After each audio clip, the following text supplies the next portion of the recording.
What's up, everyone? Welcome to the video. Today we're going to take a look at how to change the battery in this Chevrolet Cruze Smart Key Remote Fob.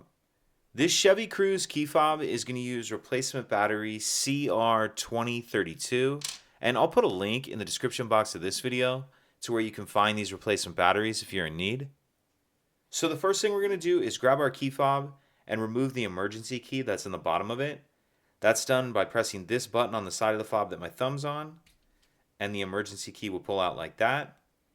Now if we hold our key fob with the buttons facing down and we take a look at the bottom of it, I'm going to use this emergency key to pry off this back cover. How I'm going to do that is I'm going to take my key and I'm going to stick it in this slot that the key slid out of originally, but I'm just going to put the end of the key in. I'm only going to be using about that much, what's on the other side of my fingers. So put the end of the key in that slot, and then I'm just going to pry up like this. So end of the key in that slot, and then pry up like that, and you can see it pops the case apart. Once we get the case apart, we'll see our battery in the back half of the case, and I'll use my key just to carefully get under the edge of this battery and pop it out of that holder.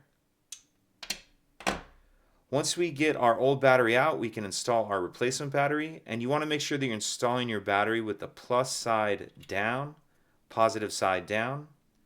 Snap it down into that holder. Then we can snap the two halves of the case back together, slide our emergency key back in, and that's it.